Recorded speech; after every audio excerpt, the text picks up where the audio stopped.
ஒவ்வொரு அம்மாவுக்கும் பிறக்க போற குழந்தையோட முகத்தை பார்க்க அவ்வளவு ஆசையா இருக்கும். குழந்தைக்கும் அதே ஆசைதான் இருக்கும். அதனாலதான் குழந்தை பிறந்ததுமே அம்மா முகத்தை குழந்தைக்கும், குழந்தை முகத்தை அம்மாவுக்கும் காட்டுவாங்க. நான் கூட சின்ன வயசுல எங்க அம்மா முகத்தை பார்த்துக்கிட்டே இருப்பேன்.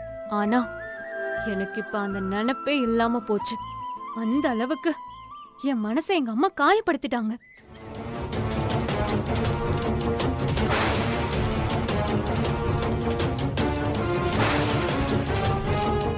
இனிமே நான் எப்பவுமே எங்க அம்மா மூஞ்சில முழிக்கவே மாட்டேன்.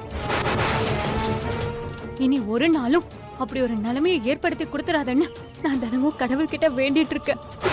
அண்ணி, சரண்யா,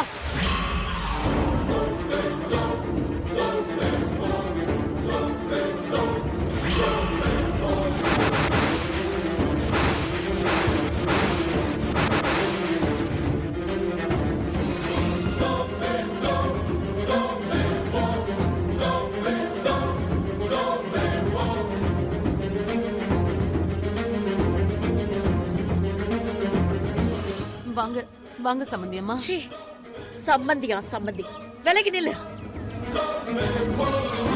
சரண்யா, நீ இங்க என்ன பண்ணிட்டு இருக்க? வா, என் கூட வா.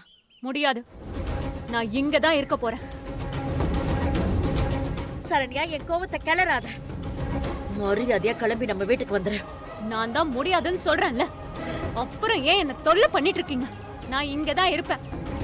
நீங்க உங்க வேலையை பார்த்துட்டு போங்க. ஏண்டி சொல்லிக்கிட்டே இருக்க, எதிர்த்து வேற பேசுறியா? வா. ஐயோ, வா. விடுமா, வான்னு சொல்றேன்ல. மரியாதையா வா. இது பாரு சரண்யா, என் கோவத்தை அதிகமாக்காத. வா சரண்யா, வா. சரண்யா, விடுமா, சரண்யா, வான்னு சொல்றேன்ல.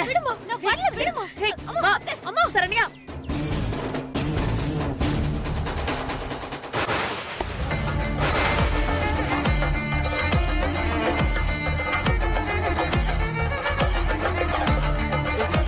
சரண்யா,